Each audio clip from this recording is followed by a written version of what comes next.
எங்கதான் போனா தெரியல, தெருவாள் நீங்க எடுக்கிறேன் ஆளே காணுமா. இந்த கடையில கேட்டு போகலாம். எப்பா என் பொண்டாட்டி பாத்தியாப்பா? உன் பொண்டாட்டி காணுமா?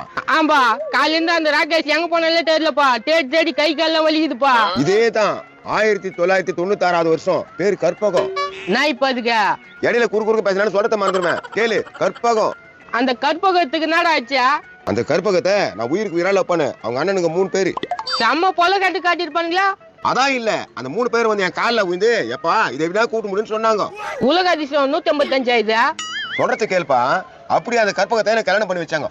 கல்யாணமே பண்ணி வச்சிட்டாங்களா? நல்ல விஷயம். அப்புறம் என்ன ஆச்சு? அப்புறம் என்ன ஆச்சு? 1 வருஷம் ஃபுல்லா நல்லா தான் போச்சு. 2வது வருஷம் வந்துச்சா? ஆமாம்பா, 2வது வருஷம் பிறந்துச்சு. முதல் நாள் கழு தடிக்க கீழே விழுந்தேன். 2வது நாள் பூ தொட்டிய தலைமையில முடிச்சு.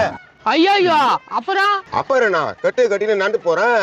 வெறி நாயி எங்க இது வந்துச்சுன்னு தெரியல. தொடையில இருந்து 1/2 கிலோ கறி தூக்கி முடிச்சு. உன் தொடையில 1/2 கிலோ கறியா? இது நம்புற மாதிரி இல்ல. சரி, 1/4 கிலோ தான்